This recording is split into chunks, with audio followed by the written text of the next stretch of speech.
तो आज का हमारा जो टॉपिक है वो है दर्पण यानी मिरर। क्या होता है मिरर?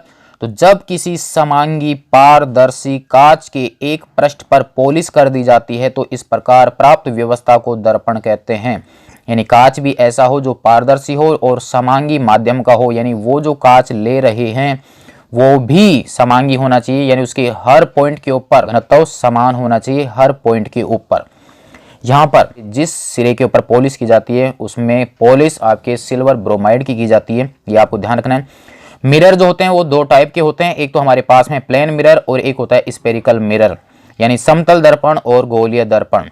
तो फर्स्ट हमारे पास में है समतल दर्पण, यानी एक बिल्कुल प्लेन सतह होगी जिसके एक सिरे के ऊपर पॉलिश की हुई होगी, तो वो तो होगा हमारे पास समतल दर्पण। किस प्रकार से समतल दर्पण में इमेज बनती है वो अब हम यहाँ पर देख लेते हैं, फिर उसके बाद में हम देखेंगे गोलीय दर्पण। गोलीय दर्पण भी दो प्रकार के होते हैं, एक होता है हमारे पास कॉनकेव मिरर और एक होता है कॉन्वेक्स मिरर, जिनका अध्ययन करेंगे हम इससे जस्ट आगे वाले भाग में।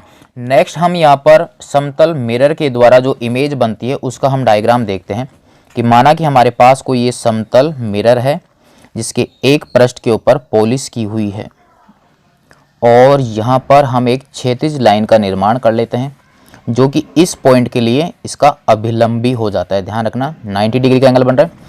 यहाँ पर कोई वस्तु है, माना कि ये कोई वस्तु है, इस वस्तु से किरणें यहाँ पर इस मिरर के ऊपर आपतित होंगी और यहाँ से टकराकर किरण वापस लौटती हैं। जिस पॉइंट पर वो मिलती हैं वहाँ पर उस वस्तु की इमेज प्राप्त होती है और यदि रियल में वो किरणें मिलती हैं तो उन्हें हम वास्तविक इमेज बोलते हैं। जैसे मान लीजिए कि इस पॉइंट से यहाँ पर एक मैं एरो लगा देता हूँ, यहाँ से हमारे पास कोई किरण जो है वो मान लीजिए इस पॉइंट के ऊपर पहुँचती हैं। आप स्केल से इसको कंप्लीट करना, यहाँ से कोई किरण है वो इस पॉइंट के ऊपर आती है। जिस पॉइंट के ऊपर किरण आपतित होती है उस बिंदु के ऊपर हमें एक नॉर्मल का निर्माण करना होता है और इस बिंदु पर नॉर्मल यही लाइन होगी, यानी इसको मैं नाम दे देता हूं n। यहाँ पर जो वस्तु है उसको मैं नाम दे देता हूं a, यहाँ पर b, वस्तु की जो हाइट है वो मैं मान लेता हूं h, और ये जो वस्तु है वो इस मिरर से यहाँ इतनी दूर है तो यहाँ से इसकी जो दूरी है वो मैं मान लेता हूँ u दूरी के ऊपर ये वस्तु स्थित है यहाँ से लेकर यहाँ तक।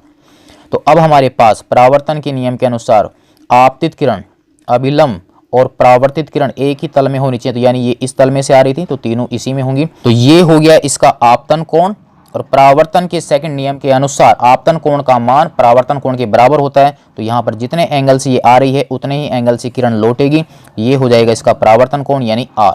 तो जितना चौड़ाई आपने यहाँ लिया उतनी ही चौड़ाई आप यहाँ पर लीजिए, आपको डायग्राम बना हुआ मिल जाएगा, वहाँ से आप नोट कर लेना। ये हो गई परावर्तित किरण।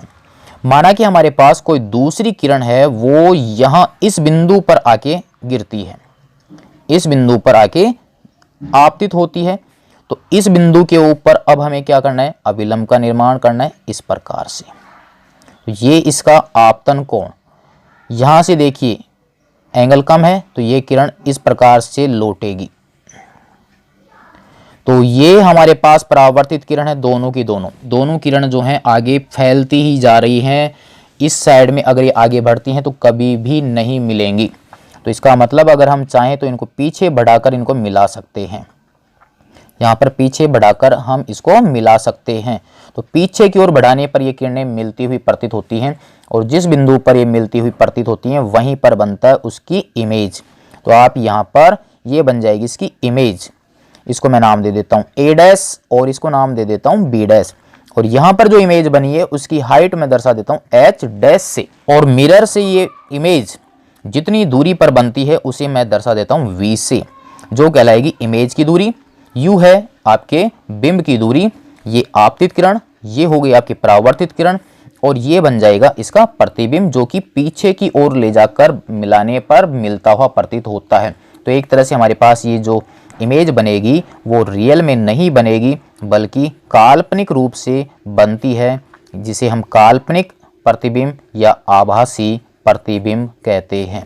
और इमेज यहाँ पर एरो ऊपर की ओर है, यहाँ पर भी एरो ऊपर की ओर ही जा रहे हैं, तो ये इमेज जो बन रही है वो कैसी बनेगी, सीधी बनेगी। तो यहाँ पर काल्पनिक या आभासी प्रतिबिंब बनता है और कैसा बनता है, सीधा। अगर ये जो टकरा कर लौटने वाली किरण आपस में मिलती तो वहां पर जो इमेज बनती, मिलने पर वो वास्तविक प्रतिबिंब होता। तो अब आप यदि स्केल से लेकर परफेक्ट टाइप में बनाते हैं तब हमारे पास जितनी ऊंचाई का ये बिंब होता है उतनी ही ऊंचाई के ऊपर आपकी ये इमेज बनती है। यहाँ पर ये लाइन थोड़ी टेढ़ी मेढ़ी हो गई है, आप स्केल से बनाना तो आपको परफेक्ट बनेगी। आपके h का मान h डैश के मान के क्या होगा, बराबर होगा। यदि हम शीशे में देखते हैं या ड्रेसिंग के सामने देखते हैं तो हम जितनी हाइट के होते हैं उतनी ही हाइट की इमेज हमें सामने वाले मिरर में दिखाई देती है। मिरर से हम जितनी दूरी पर होते हैं उतनी ही दूरी के ऊपर हमें अपनी इमेज सामने दिखाई देती है, यानी u का मान v के मान के क्या होता है, बराबर होता है समतल दर्पण में।